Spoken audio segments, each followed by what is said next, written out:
Coba deh bayangin, cuma dalam waktu 30 menit, pas Anda mungkin baru aja selesai minum kopi pagi, pasar saham sebuah negara bisa tiba-tiba anjlok, kehilangan nilai ratusan triliun rupiah. Ini bukan adegan film loh, ini kenyataan pahit yang baru aja kita alami di pasar modal Indonesia. Sebuah guncangan dahsyat yang bikin jantung para investor kayak berhenti berdetak, dan semuanya dipicu oleh satu nama yang punya kuasa besar di dunia finansial global, MSCI. Selamat datang di Nalaris, channel yang akan bantu Anda memahami isu-isu rumit dengan cara yang lebih jernih dan mendalam. Nah, hari ini kita akan lakukan bedah tuntas, semacam otopsi lengkap terhadap kepanikan massal yang terjadi. Kita bakal bongkar habis-habisan. Kenapa sih sebuah peringatan dari lembaga di New York sana bisa bikin pasar di Jakarta jadi porak-poranda? Apa sebetulnya mereka tuntut? Kenapa itu penting banget? Dan yang paling krusial, gimana regulator kita berpacu melawan waktu buat menyelamatkan situasi, dan apa artinya semua ini buat masa depan investasi kita semua? Ini bukan cuma soal angka, ini cerita tentang kepercayaan, transparansi, dan pertaruhan masa depan ekonomi kita di panggung dunia. Yuk kita selami gejolak ini bareng-bareng. Disinilah semuanya berawal. Kamis 29 Januari 2026. Pagi yang harusnya berjalan normal, malah berubah jadi mimpi buruk. Layar perdagangan yang biasanya warna-warni tiba-tiba didominasi satu warna aja, merah pekat. Indeks harga saham gabungan kita, IHSG, barometer kesehatan pasar kita, terjun bebas. Dan ini bukan koreksi biasa ya yang cuma turun 1 atau 2%. Angka di layar itu nunjukin minus 8%, 8%. Dan kejatuhan sedalam ini terjadi cuma dalam 30 menit pertama perdagangan dibuka. Ini kecepatan yang luar biasa mengerikan. Otoritas bursa kita nggak punya pilihan lain. Mereka harus menekan tombol darurat, trading halt. Artinya, semua aktivitas jual beli di bursa dihentikan total. Ini tuh kayak rem darurat terakhir buat mencegah pendarahan yang lebih parah. Saya bisa bayangin deh kepanikan di mana-mana. Telepon yang nggak berhenti berdering, grup-grup WhatsApp yang isinya tanda tanya semua, dan semua orang meneriakan satu pertanyaan yang sama. Ini ada apa? Ini bukan lagi koreksi. Ini adalah sebuah crash. Jadi, apa sih sebenarnya biang kerok dari semua ini? Kok bisa pasar yang beberapa hari sebelumnya masih kelihatan adem ayam, tiba-tiba ambruk gitu aja tanpa ada angin, tanpa ada hujan? Apa ada krisis ekonomi di dalam negeri yang kita nggak tahu? Atau mungkin ada gejolak politik mendadak? Ternyata bukan dua-duanya. Jawabannya, dan ini yang bikin makin ngeri, datang dari luar negeri. Pemicunya bukan berita dari dalam negeri, tapi sebuah bisikan yang berubah jadi teriakan peringatan dari sebuah lembaga yang mungkin nggak semua dari kita familiar, tapi sangat dihormati dan jujur aja ditakuti oleh para manajer investasi raksasa yang ngelola dana triliunan dolar di seluruh dunia. Kepanikan ini adalah efek domino dari sebuah ancaman yang bisa mengubah peta investasi di Indonesia secara fundamental. Inilah sumber dari semua kepanikan itu. Nah, ini dia nama yang jadi pusat badai kali ini, MSCI. Itu singkatan dari Morgan Stanley Capital International. Buat kita-kita investor retail, nama ini mungkin kedengarannya asing ya. Tapi buat para pemain kakap, manajer dana pensiun global, atau pengelola reksadana internasional, nama MSCI ini adalah segalanya. Mereka ini ibarat wasit di lapangan permainan investasi global. Keputusan mereka itu bisa jadi lampu hijau yang bikin dana triliunan rupiah mengalir deras ke sebuah negara, atau sebaliknya, jadi lampu merah yang menyedot keluar dana itu dalam sekejap mata. Dan di akhir Januari 2026 itu, mereka ngirim pesan yang sangat jelas ke Indonesia. Dan pesannya itu sama sekali bukan kabar baik. Pesan mereka inilah yang mengguncang fondasi kepercayaan investor asing terhadap pasar modal kita. Oke, kita coba bedah lebih dalam ya. Jadi, apa sih sebenarnya MSCI ini? Gampangnya, anggap aja mereka ini semacam komite juri atau panitia penyelenggara olimpiade buat pasar saham sedunia. Mereka sendiri nggak investasi langsung, tapi mereka yang bikin kategori atau liga kompetisi yang disebut indeks. Contoh paling terkenalnya itu ada indeks MSCI Emerging Markets, indeks MSCI World, dan lain-lain.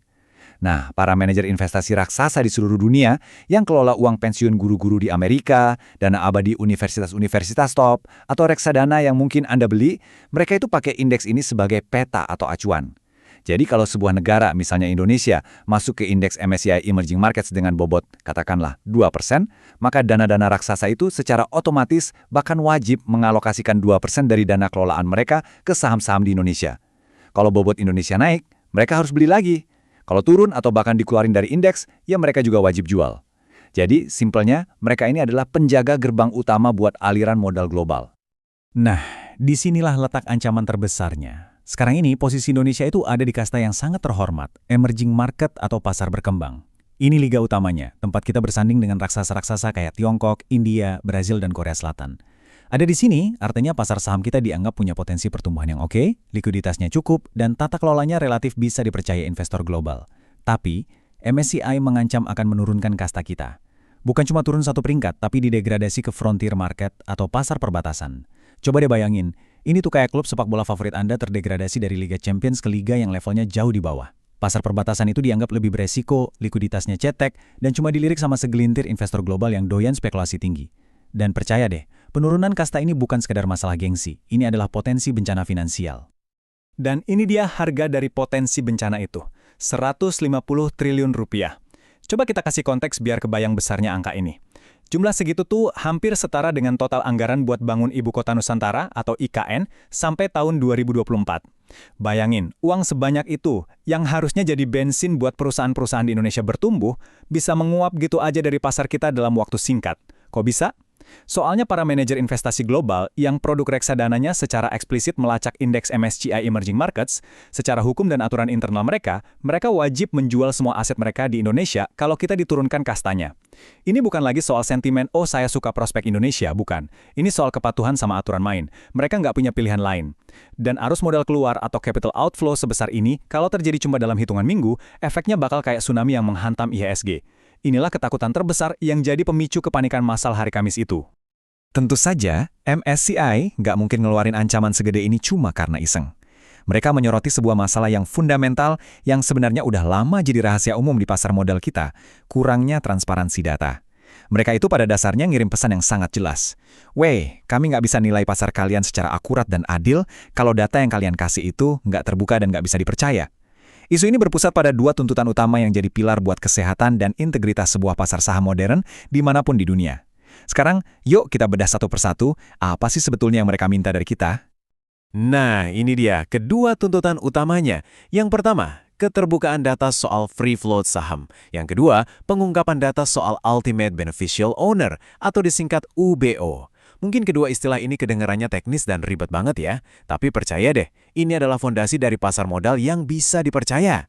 Kegagalan kita menyediakan data ini secara akurat dan transparan itulah alasan kenapa MSCI hampir aja menekan tombol merah untuk Indonesia. Mari kita bedah apa arti sebenarnya dari kedua istilah ini dan kenapa keduanya penting banget. Oke, kita mulai dari free float. Biar gampang, kita pakai contoh sederhana aja. Bayangin ada perusahaan, sebut aja PT Maju Jaya, yang total sahamnya ada 100 lembar. Nah, dari 100 lembar itu, 70 lembarnya dipegang erat sama keluarga pendiri dan nggak bakal dijual. Terus 10 lembar lagi dimiliki sama investor strategis jangka panjang. Artinya, yang benar-benar beredar dan bisa kita jual belikan setiap hari di pasar, itu cuma sisa 20 lembarnya. Nah, 20 lembar inilah yang disebut free float. Kenapa data ini penting banget? Karena free float itu menunjukkan seberapa liquid sebuah saham sesungguhnya. Kalau free floatnya kecil banget, artinya saham yang beredar di pasar itu sedikit sekali. Ini bikin harga sahamnya jadi gampang banget dimanipulasi, atau bahasa pasarnya digoreng. Cuma dengan modal sedikit aja, pihak-pihak tertentu bisa naikin atau nurunin harganya secara drastis. Nah, MSCI merasa data free float di Indonesia selama ini nggak akurat, makanya mereka kesulitan menghitung bobot saham kita dengan benar di dalam indeks mereka. Tuntutan kedua, soal UBO atau pemilik manfaat akhir, ini lebih dalam dan fundamental lagi. Investor global sebelum mereka naruh uang triliunan, mereka pengen tahu satu hal simple. Siapa sebenarnya orang yang paling diuntungkan dan megang kendali akhir dari sebuah perusahaan? Seringkali, struktur kepemilikan itu dibikin rumit banget. Saham PT A di Indonesia dimiliki oleh perusahaan B di Singapura, yang dimiliki lagi sama perusahaan C di British Virgin Islands, dan seterusnya, berlapis-lapis kayak boneka Matryoshka dari Rusia. Nah, pengungkapan UBO itu adalah soal membuka semua lapisan boneka itu sampai kita nemu orang atau keluarga terakhir di dalamnya. Kenapa ini penting? Ini adalah standar global untuk mencegah pencucian uang, pendanaan terorisme, dan memastikan dana yang berputar di pasar modal itu dana yang bersih. MSCI merasa Indonesia masih lemah banget dalam menyediakan data UBO yang transparan, dan ini adalah red flag atau lampu merah besar buat investor global. Di tengah semua kepanikan dan ancaman serius ini, ada satu hal yang patut kita apresiasi. Regulator kita nggak tinggal diam. Otoritas Jasa Keuangan atau OJK dan Bursa Efek Indonesia atau BEI, mereka nggak ikut panik, malah bergerak dengan sangat cepat dan terukur. Mereka tahu persis taruhannya besar banget. Ini adalah momen krusial yang akan menentukan nasib dan reputasi pasar modal Indonesia untuk tahun-tahun ke depan. Narasi pun dengan cepat mulai bergeser. Dari yang tadinya soal masalah, sekarang jadi soal solusi. Sekarang kita akan lihat gimana mereka merespons krisis ini dengan serangkaian langkah darurat yang terkoordinasi. Coba lihat betapa cepatnya mereka bergerak. Ini menunjukkan keseriusan tingkat tinggi. Krisisnya meledak hari Kamis pagi. Kurang dari 24 jam kemudian, hari Jumat, para petinggi OJK dan BEI udah berdiri di hadapan puluhan media, menggelar konferensi pers darurat. Tujuannya jelas, menenangkan pasar dan nunjukin ke dunia bahwa mereka pegang kendali. Mereka nggak nunggu lama-lama. Pertemuan darurat dengan perwakilan MSCI langsung dijadwalkan hari Senin berikutnya untuk dialog. Dan yang paling penting, mereka menetapkan target yang sangat ambisius. Semua perbaikan data yang diminta MSCI harus selesai sebelum akhir Maret 2026. Ini sinyal yang kuat banget. Mengingat batas waktu dari MSCI buat evaluasi ulang itu bulan Mei, target bulan Maret ini menunjukkan komitmen luar biasa untuk menyelesaikan masalah, bukan sekedar menunda-nunda. Dan ini bukan sekedar janji-janji manis di atas panggung ya, tapi langkah-langkah nyata yang langsung dieksekusi. Pertama, buat beresin masalah data, mereka langsung memprioritaskan validasi data kepemilikan saham di atas 5%. Ini langkah cepat buat nunjukin kemajuan. Kedua, sebagai tanda itikat baik dan transparansi, mereka akan segera menyerahkan data UBO untuk 100 emiten terbesar dan paling berpengaruh, langsung ke MSCI. Ketiga, dan ini yang paling strategis buat perbaikan jangka panjang, regulator berencana bikin aturan main baru, mewajibkan free float minimum sebesar 15% bagi semua emiten yang tercatat di bursa. Ini bakal langsung menyerang akar masalah likuiditas dan transparansi. Bahkan, ada detail yang menarik banget. Untuk nunjukin keseriusan tingkat dewa, OJK dilaporkan bakal berkantor sementara di gedung BEI. Ini bukan lagi bisnis seperti biasa. Ini adalah respons level krisis yang sesungguhnya. Jadi, setelah kita lihat masalahnya, penyebabnya, dan gimana regulator kita berusaha menyelesaikannya, sekarang pertanyaan besarnya adalah, gimana kita sebagai investor harus melihat situasi ini? Apa ini murni sebuah bencana yang harus kita takuti? Atau seperti kata banyak analis pasar, apa ini sebenarnya sebuah blessing in disguise atau berkah terselubung? Sebuah momentum yang menyakitkan tapi perlu untuk membersihkan penyakit di dalam pasar kita dan membuatnya jadi jauh lebih sehat dan kuat di masa depan. Yuk kita coba lihat sisi peluang dari gejolak ini. Analogi ini kuat banget dan menurut saya sangat tepat. Gejolak yang terjadi ini diibaratkan kayak proses memecahkan bisul. Tentu aja prosesnya sakit banget. Ngelihat nilai portofolio kita anjlok, merasakan atmosfer panik di pasar, itu semua nggak ada yang enak. Tapi, seperti bisul yang isinya nanah, penyakit di dalam pasar, dalam hal ini kurangnya transparansi, saham-saham dengan free float rendah yang harganya naik gak wajar, dan struktur kepemilikan yang buram, itu semua harus dikeluarin sampai tuntas, biar pasarnya bisa benar-benar sembuh. Teguran keras dari MSCI ini pada dasarnya maksa kita untuk melakukan operasi pembersihan yang mungkin udah lama kita tunda. Jadi rasa sakit jangka pendek ini adalah harga yang harus kita bayar untuk mendapatkan pasar modal yang lebih sehat dan terpercaya dalam jangka panjang. Terus, dalam situasi kayak gini, apa yang harus kita lakukan sebagai investor? Hal pertama dan paling penting, jangan panik jual. Keputusan yang diambil karena panik hampir selalu merugikan. Ini waktunya buat mikir jernih dan strategis. Mari kita lihat 3 pendekatan. Pertama, wait and see. Jangan buru-buru buat nyerok di bawah atau beli saham yang lagi turun tajam. Pantau dulu indikator kuncinya, yaitu pergerakan dana asing. Tunggu sampai arusnya mulai stabil dan gak ada lagi penjualan besar-besaran selama beberapa hari berturut-turut. Kedua, fokus pada kualitas. Di saat badai, kapal yang paling kokoh yang akan bertahan. Prioritaskan saham-saham blue chip, perusahaan besar dengan fundamental bisnis yang kuat, tata kelola yang baik, yang relatif transparan dan punya free float yang sehat. Mereka cenderung lebih tahan banting. Ketiga, hindari risiko. Ini saat yang tepat buat bersih-bersih portofolio dari saham-saham berisiko tinggi, terutama saham dengan low free float yang kenaikan harganya selama ini nggak bisa dijelaskan secara fundamental. Krisis ini akan jadi filter alami buat saham-saham semacam itu. Intinya, tetap tenang, jaga ketersediaan uang tunai, dan yang terpenting, gunakan momen ini untuk belajar jadi investor yang lebih bijak.